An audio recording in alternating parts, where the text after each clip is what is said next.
Many people think that Alaska was originally part of the United States. But in fact, the Russians owned the territory for a long time, then sold it to the United States in the 19th century. Why did the third most powerful empire in the world at that time have to sell its vast colony? In 1867, Russia sold the Alaska Territory to the United States for $7.2 million at a time when this place was famous for its many gold and mineral mines. Within 50 years, the Americans had exploited this land for 100 times more money. But why did the Russian Tsar have to sell his land rich in resources for such a cheap price?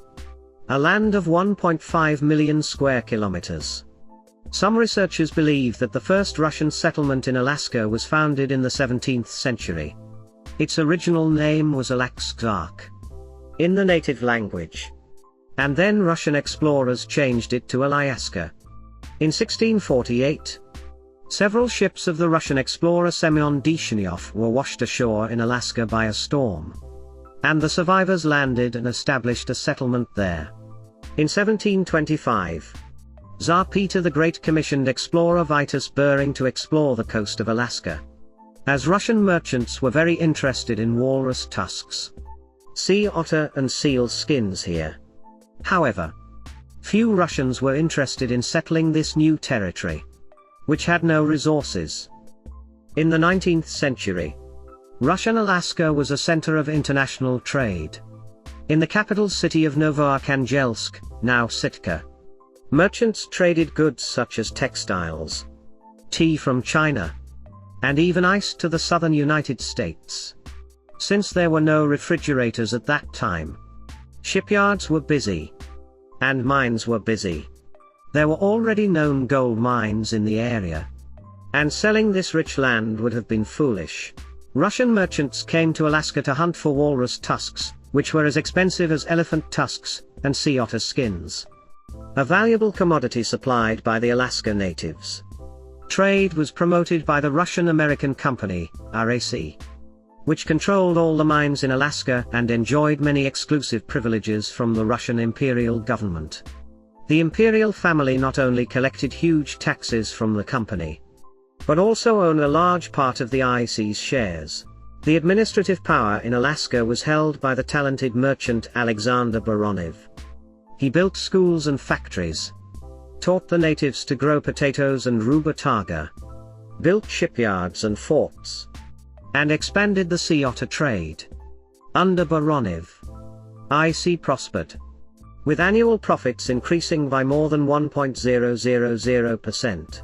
But when Baronev retired, his replacement, Captain Hagemeister, replaced a number of employees, bringing in new military shareholders. The new team quickly took over the IC facilities, but their actions ruined the company.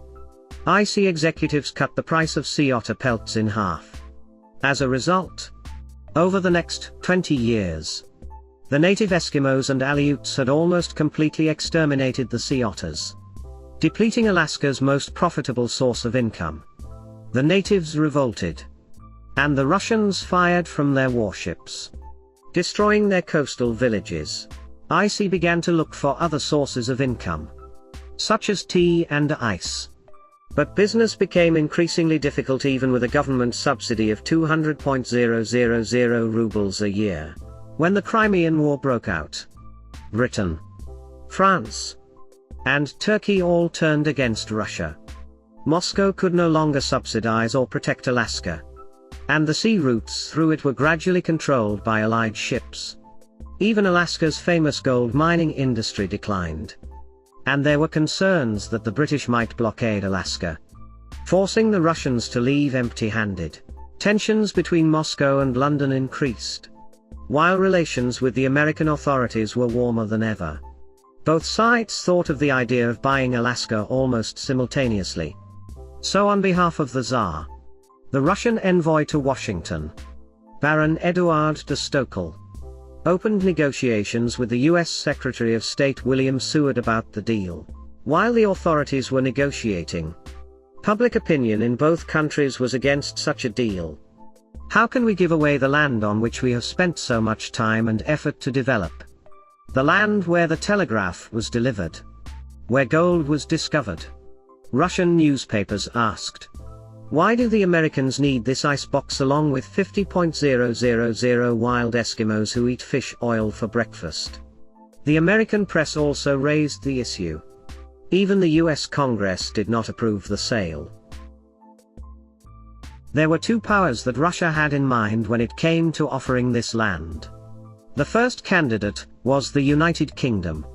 In 1867, Britain still directly ruled Canada. And selling to this empire would have been logical because Alaska bordered the Canadian provinces of Yukon and British Columbia, which could easily be annexed to Canada without much trouble from either side. However, Russia and the United Kingdom were rivals at the time.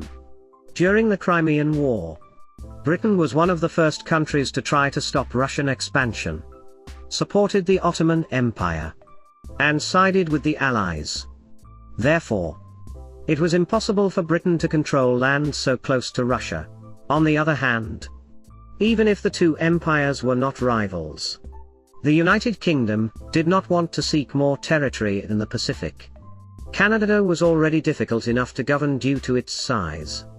And since Canada's coastline was to the west, Britain could also easily access the Pacific.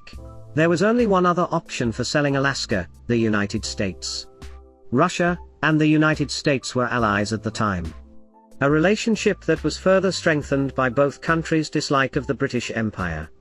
Russia would rather sell the remote and difficult to defend Alaska to the United States than risk losing it in a conflict with a rival like Britain. There was only one small problem that delayed the Alaska sale: the outbreak of the American Civil War, 1861 to 1865. After the war ended, the United States was stable enough to begin negotiations for a sale. A team of Russian surveyors was sent to Alaska to assess the natural resources, determine the value of the deal, and offered $10,000 for the land. Most of them, however, were of the opinion that Russia should not sell the colony, but instead focus on reforming the country for development. But the Tsar ignored the surveyor's advice and forwarded the assessment to the US government. After much negotiation, on October 8, 1867, the Russian territory of Alaska was sold to the United States for $7.2 million, 2 cents per acre, or about $111 million. Adjusted for inflation, this seems like a small amount for a land of 586.412 square miles, 517.733 square kilometers. After the sale, many Russians remained in Alaska for a while and then returned to Russia. The Americans thought that Alaska was rich and migrated to this territory. But after realizing that it would take a lot of money to exploit the resources here, some left, leaving the capital Sitka with only a few hundred people. In 1880, gold was discovered in Alaska, in the area now known as Juneau. So people flocked there and a town was formed that year. In 1898, gold was discovered again in Porcupine Creek. Within 3 years, 100,000 people migrated to Alaska and Yukon to seek their fortune. According to the 2019 census, Alaska currently has 731.545 people living. Most of Alaska is covered with ice and snow all year round. There are especially large oil reserves here. However, the creatures in Alaska are considered very rare, existing from primitive times until now. So the government currently does not allow mining expansion. If we look at the value of Alaska now, we can see that this is a very good deal for the US government.